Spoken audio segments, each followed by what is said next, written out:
Hola oyentes de Radio Sefrat, volvemos a comunicarnos con Jacob Israel en Unidos con Jacob Israel, desde la redacción de Unidos con Israel. ¿Qué tal, Jacob? Muy bien, muchas gracias. Bueno, a veces nuestras dotes de vaticinio no funcionan. En el último programa veíamos muy cerca una guerra. Y justamente parece que ahora hay una situación de tregua, pero siguen habiendo amenazas casi en todos los frentes, ¿no? Sí. No, es sin duda. Espero de verdad que seguir con esta racha de equivocarnos, porque mañana se supone que es el día en donde se puede llegar a no firmar, porque no se va a firmar nada, pero digamos acordar una tregua a largo plazo. En principio sería por un año. Israel básicamente lo que haría, según cuentan los informes en varios medios árabes, es el acuerdo duraría un año y se prevería el establecimiento de una conexión, digamos, de transporte de carga entre Gaza y Chipre. Y obviamente el control de la seguridad sobre esa conexión la llevaría a cabo Israel.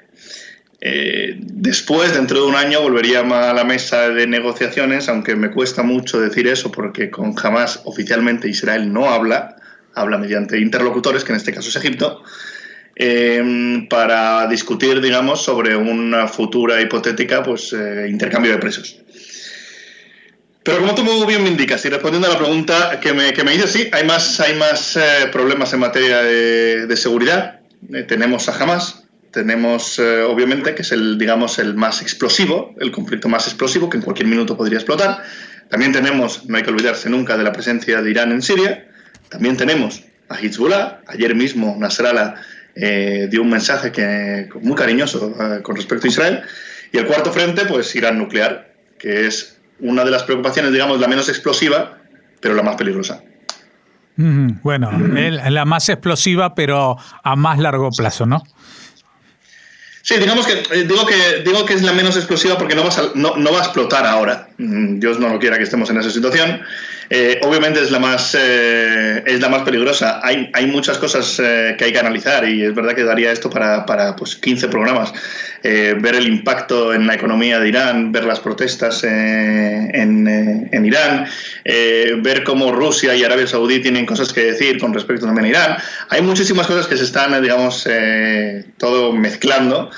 Y de ahí que el gobierno israelí ahora mismo no tenga mucho interés, volviendo al tema de antes, en empezar una confrontación militar con Hamas y desviarnos la atención de los verdaderos problemas que tiene Israel, sin decir que este no sea un problema, pero en tamaño es un problemita, comparado con Hezbollah, comparado con el ejército de Hezbollah, que es ahora mismo, según muchos, el segundo más importante de Oriente Medio. Y obviamente sin poder desviarnos la atención de lo que pasa en Siria con la presencia de Irán, que parece que se alejan, pero que no se van. Se alejan, pero como tú dices, no se van. Se sabe si Rusia está cumpliendo con su parte de este acuerdo o este diálogo que tuvo con Netanyahu, Putin, que se iban a mantener a 85 kilómetros de la frontera. Está bien que lo recuerdes. No es un acuerdo. Permítame que te corrija. No es un acuerdo porque Israel lo que quiere es que se vayan. Si bien es cierto que más o menos para salir del paso en esa reunión, si Israel pudo dar el visto bueno a ese alejamiento de 85 kilómetros de la frontera, no quita que Israel no está satisfecho con eso. Y sobre todo porque además se sabe que hay no soldados de Irán, milicias, digamos, iraníes, que siguen en el sur de Siria, pegado a la frontera con Israel, disfrazados de soldados del ejército sirio.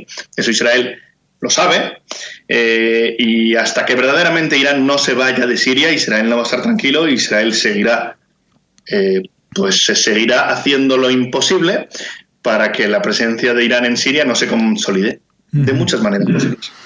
Bueno, parece como que uno de los factores que intenta jugar Israel a su favor es el ganar tiempo, ¿no? ¿En dónde? ¿Perdona?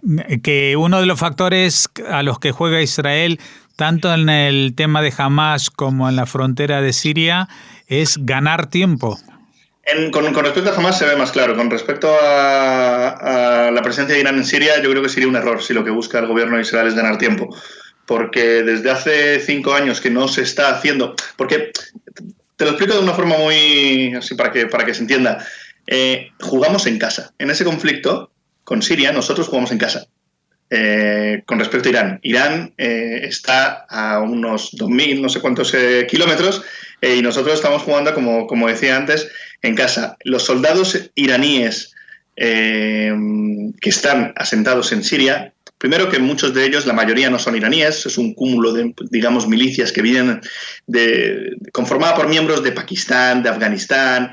Se estima que son 18.000 los soldados a cargo y bajo los auspicios, sí, del general Soleimani, digamos el jefe de la Guardia Revolucionaria iraní, pero son débiles. Y la mayoría de estos milicianos, que insisto, muy pocos son iraníes, no saben coger un arma. Están siendo entrenados ahora mismo en Siria.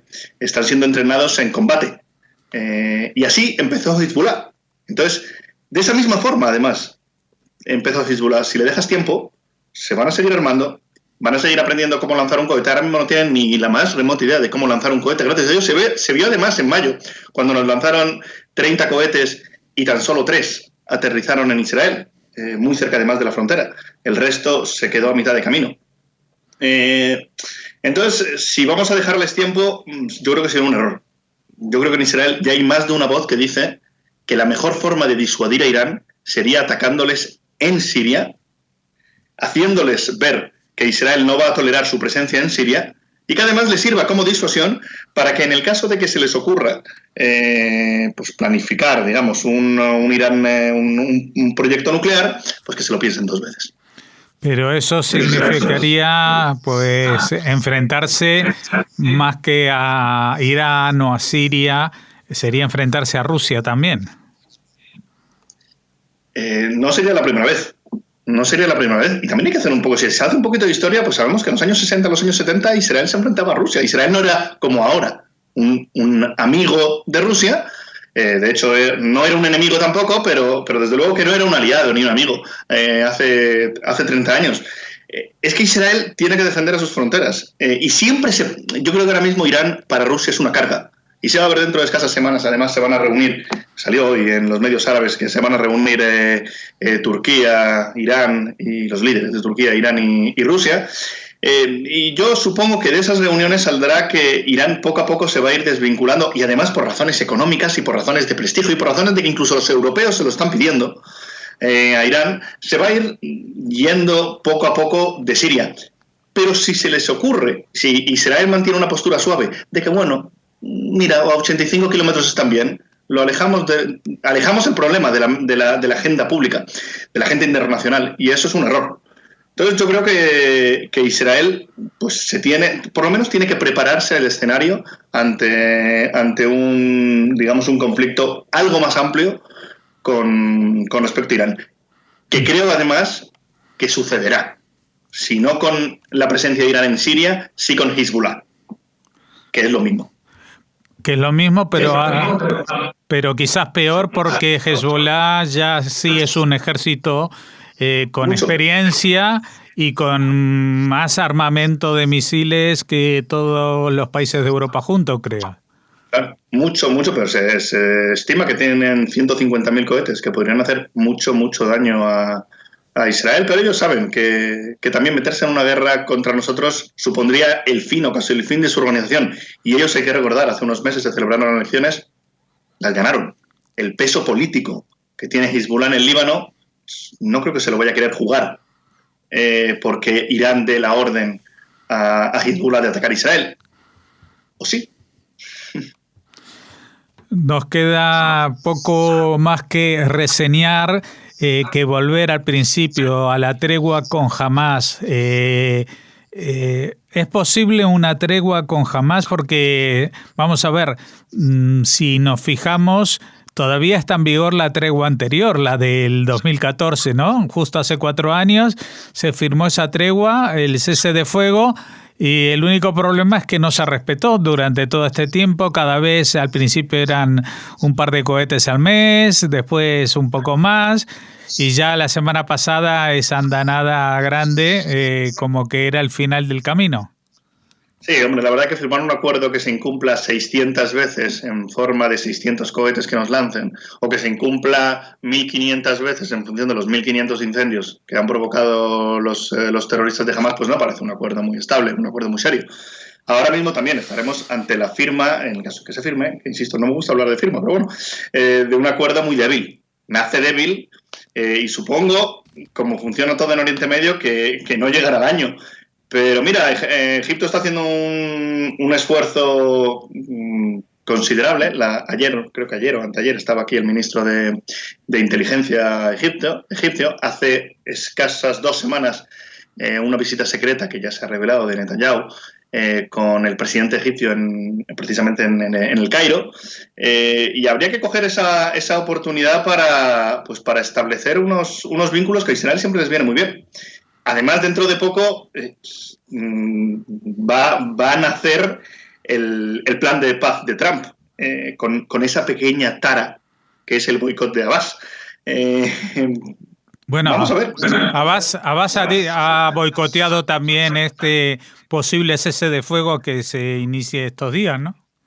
Hombre, él no es el hecho de que él no sea el protagonista y que de los últimos 4 meses no se hable de él, sino que se hable de Hamas como los líderes, entre muchas comillas, legítimo a nivel, digamos, internacional de los palestinos, pues es una cosa que supongo que a Abbas no le gustará mucho. Y además es que Abbas en el 2018 será conocido como el líder de los palestinos, que lo fue cuando se movió la embajada de Estados Unidos a Israel, a Jerusalén. Entonces, pues bueno, la imagen de Abbas entiendo que dentro de los territorios palestinos pues no quedará muy allá. Bueno, tenemos una semana hasta nuestra próxima comunicación para verificar si estos vaticinios esta vez sí se cumplen y alguien es capaz de saber qué va a suceder dentro de media hora en Oriente Medio, que ya con eso sería suficiente para que lo contraten todos los gobiernos del mundo. De verdad que sí. Es muy curioso, con esto termino, de verdad, Jorge, que Israel, yo el otro día leí este dato, y es que es un dato muy obvio, que es el país que se ve obligado a gastar más en defensa que cualquier otra nación en el mundo democrático. Nos gastamos mucho dinero en defensa. A nosotros no nos gustaría gastarnos tanto dinero en defensa. Nos gustaría que mejoraran aquí los servicios, las comunicaciones, la sanidad, la educación. Pero con este Oriente Medio y con estos amigos que tenemos como vecinos, pues sí, nos tememos que vamos a tener que seguir ampliando el presupuesto en seguridad. Pues nada, también no solamente es cuestión de presupuesto, también se agudiza el ingenio como estos métodos para detectar túneles y vallas submarinas, etcétera, que seguramente serán emulados en otros sitios después de ser criticados porque lo hace Israel. Muchas gracias, Jacob, y hasta la próxima. No podía haber yo terminado mejor. Un fuerte abrazo, Jorge.